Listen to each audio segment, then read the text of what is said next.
Movie opens up with a landscape with grassland, mountains, rivers and a waterfall. A human-looking creature makes its way to the top of the waterfall, removes its hooded robe and drinks from the little bowl it is carrying. After it drinks from the bowl, a pebble-shaped object in the sky retreats back into space. The contents of the bowl cause the creature to begin disintegrating, and it plummets in the waterfall. The next scene opens up on the Isle of Skye in 2089. Charlie Holloway and Elizabeth Snow, archaeologists and lovers, find a cave that they believe is clues to the origin of humans. The walls of the cave have drawings which show that people need to go far into space for answers to all their questions. The next scene takes us 4 years into the future. In December 2093, the spaceship Prometheus is on its way to an undisclosed location in space. The next scene shows David, an android, reading Elizabeth's memories using neurovision technology while she is in stasis. He sees a memory of Elizabeth as a little girl discussing the afterlife with her father. From this discussion, we get to know that Elizabeth's mother has passed away. After viewing Elizabeth's memories, David exercises and then eats his breakfast. He also continues his ancient European language lesson before watching a movie and completing the rest of his waking routine. Just after he is done, the computer aboard the spaceship alerts him that they are already close to their destination. He goes to the cockpit and opens the blinds on the windshield. He is transfixed by the sight of what happens to be a planet with one ring around it. He returns to where the other crew members are placed in stasis and notices that Meredith Vickers, the person in charge of the expedition, has woken up from her hibernation. She is doing push-ups. She asks him how long the expedition had taken, and he replies that it has taken precisely 2 years and 4 months. She also wants to know if any of the other crew members have passed on, to which he replies in negative. Meredith then instructs him to wake them up. A voice can be heard telling the crew members to drink fluids and consume high-calorie shakes as they eat. Meredith sees Yannick, the captain, attending to a Christmas tree. She is flabbergasted and asks what it is. Yannick replies by saying that it is Christmas. She then informs him that mission briefing will begin soon. In another part of the ship, Milburn, a biologist, introduces himself to Fifield, who categorically tells him that he is not interested in making friends. Mission briefing begins with Meredith introducing herself to the rest of the crew. David then puts up a holographic video from a tablet in his hand. In the video, Peter Weyland, the head of the organization that organized and funded the expedition, tells them they are here to find the engineers who presumably created humans. These engineers would be able to tell people where they came from, what their purpose is, and what awaits them in the afterlife. Weyland decided to organize this expedition after he had met with Charlie and Elizabeth and heard about the rock paintings that tell the way to space. Weyland appoints Charlie and Elizabeth to lead the expedition.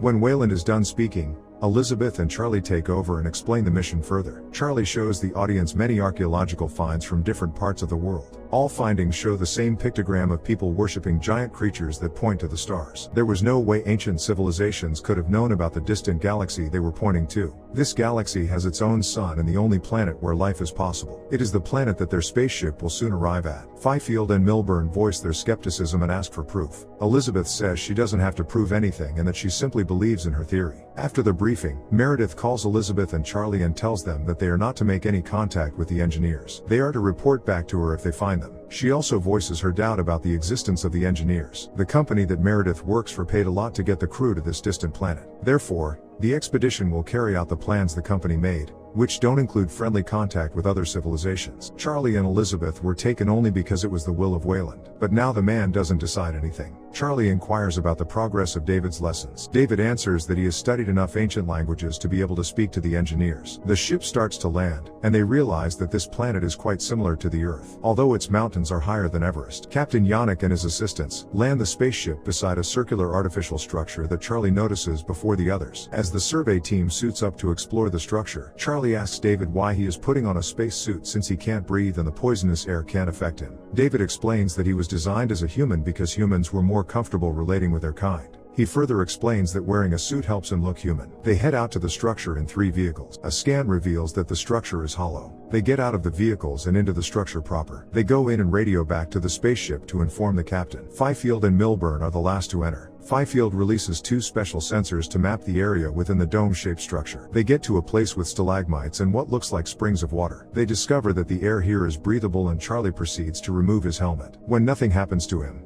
the others follow his example. They keep going deeper into the structure. David finds a slab of rock in the wall with a sort of code and some sticky stuff. He feels it is impressive. Before the others know what is happening, he uses his knowledge of ancient languages and the sticky stuff to trace the patterns of the code. This results in holographic human-like creatures running through the structure. David allows them to run right through him, but the others duck out of the way. This leads the exploration team to discover the decapitated remains of one of the engineers. It seems like it was decapitated by a door. Back at the ship, Meredith is shocked, while Yannick mocks her disbelief. Fifield makes a ruckus about having seen enough and convinces Milburn to follow him back to the ship. With Milburn and Fifield done, the rest turn their attention to the body and the door. Elizabeth uses a carbon reader to estimate that the body is about 2,000 years old, while David climbs to what is presumably the key to unlock the door with the aid of a ladder. David opens the door before the others are aware, and they find the head of the body on the other side. They are now in a chamber filled with peculiar-looking vases and a sculpture of a human-looking face. David tries to examine one of the vases, but Elizabeth stops him, telling him not to touch anything. But when the others move off to other parts of the chamber, David examines one of the vases. He notices a black fluid coming from the top of the vase and proclaims that the fluid is organic. Elizabeth notices the murals on the walls changing and they start leaving the chamber, but not before taking the head of the decapitated engineer they found at the door. Yannick notices the onset of a storm. He calls out to the exploration crew to start making their way out. Meredith adds that they have only 15 minutes to reach the ship. Elizabeth and Ford put the head into a transparent bag while Elizabeth calls out to Charlie and David. David secretly puts one of the vases in a bag before rushing out. Black worms come to life and start moving under David's feet. They make their way to the vehicles outside, start them and begin driving towards the ship. The storm is close behind them as they head to the ship.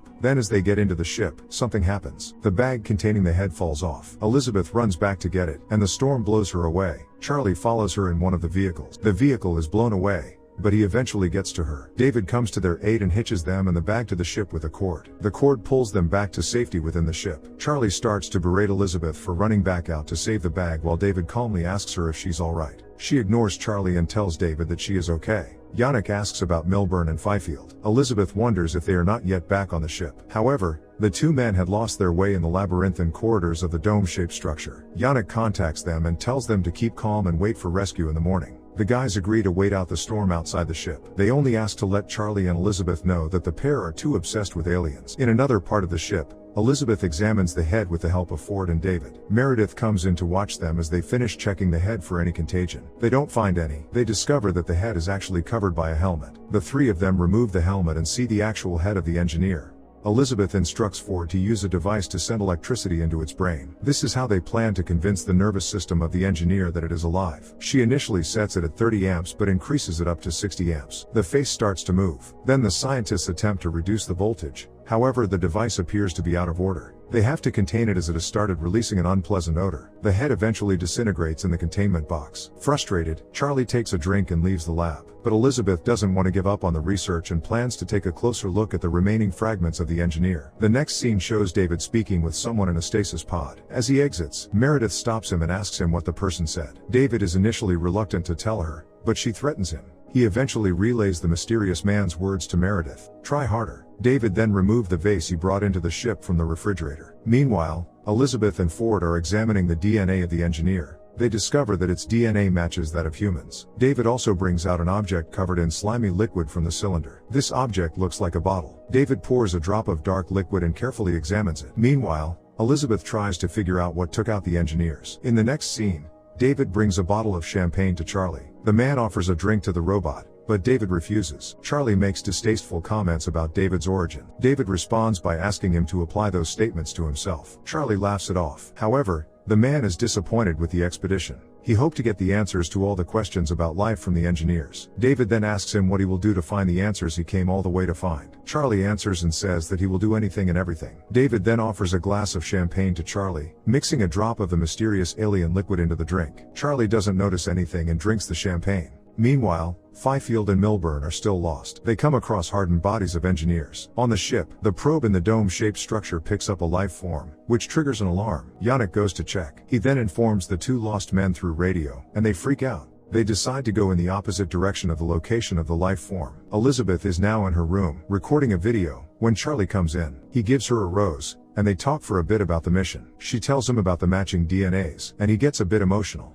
They eventually sleep together. Elsewhere, Yannick and Meredith have a conversation that ends with Meredith inviting him to her room. The storm is still raging outside. Meanwhile, Fifield and Milburn find the chamber that Elizabeth's group found earlier. They are just looking around and chatting when Fifield notices something moving in the black liquid on the floor. Milburn goes to take a look at it. He sees a snake-like creature. He tries to examine it closely, and another one appears on the scene. He calls it in. He sticks his hand out to it, and it bites his fingers and wraps around his arm, breaking it. When Fifield tries to help, the creature sprays his helmet with a corrosive liquid. Fifield backs off and falls face first into the black liquid, while Milburn does not survive. It's morning, and Charlie wakes up in Elizabeth's room and notices a reddish tint at the corner of his eyes. At that moment, Yannick calls Elizabeth and tells her he has lost communication with Fifield and Milburn. Yannick follows the others out to the structure while David is left behind. As they leave, David cryptically tells Charlie to be careful. While the others are looking for the two lost men, David drives into the building with one of the vehicles. Only Meredith knows where he is. He opens a door that no one else has seen. It leads him to a room full of the same vases he carried back to the ship. After giving Meredith a good view of the room with his body cam, he switches it off. Meredith does not expect this, and she curses under her breath. Meanwhile, the others had gotten to the chamber where the snake-like creature attacked Milburn and Fifield. They find Milburn,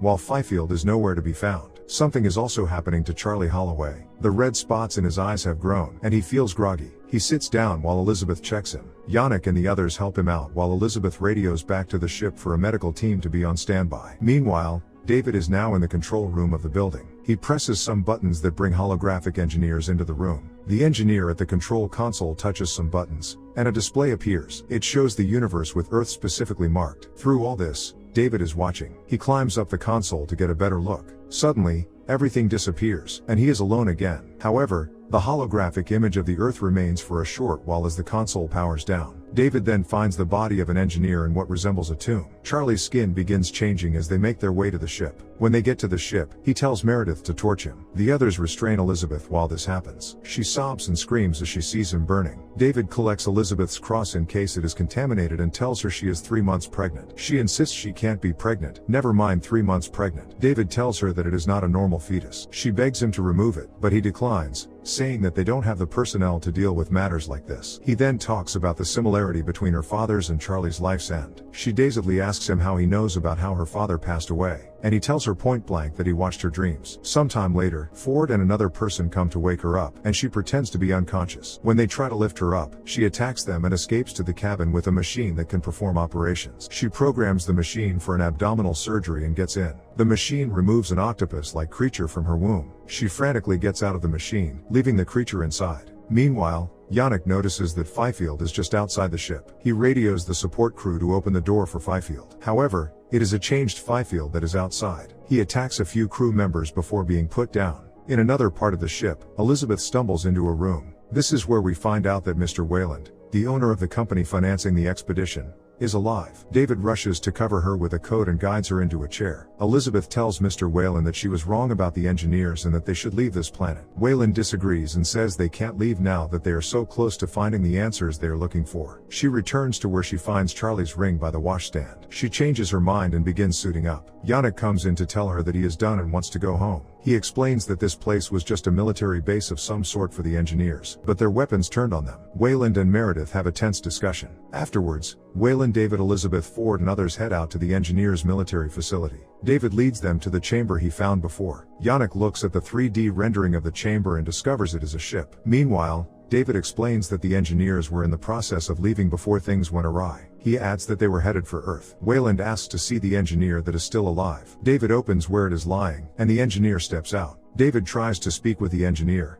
but it attacks him and the others. Only Elizabeth Shaw escapes. As Wayland leaves, he says that there is nothing. However, David's head is still alive. Meredith, Yannick, Ravel and Chance are shaken by what they just witnessed, but they start prepping the ship to return to Earth. Meanwhile, the engineer starts up his ship. The air from the exhaust knocks Elizabeth down and carries her towards the entrance of the military facility. As she runs towards the human ship, gaps start appearing in the ground and it becomes clear that even the ground is a part of the military installation that the engineers built. Yannick sees her and contacts her. With no hope of getting to the ship, she begs Yannick to prevent the engineer's ship from leaving the planet. Meredith is not having any of it. Seeing that she can't persuade Yannick, she runs off to the escape pod. Ravel and Chance stay back with Yannick. However, the escape pod crashes shortly after leaving the main ship. Yannick flies his ship straight into the engineer's ship. The impact causes the engineer's ship to crash. The crashed ship keeps rolling about till it eventually crushes Meredith Vickers. Elizabeth narrowly escaped being crushed. She then makes her way into the ship from Earth as her oxygen levels are low. She heard a noise on the ship. It turns out to be the creature that she birthed. It had grown enormous. David informs her that the engineer is coming for her. She defeats him by offering him to the octopus-like creature. David informs her that the engineers have other ships ships. She goes into the crashed engineer ship to get him. She tells him that she isn't going back to Earth. She now wants to discover why the engineers that created humans also wanted to destroy them. She puts David's head in a bag and zips it. Elizabeth writes a report and leaves the planet in an engineer spaceship. The last scene shows a different kind of creature emerging from the body of the engineer, devoid of life by the octopus-like creature.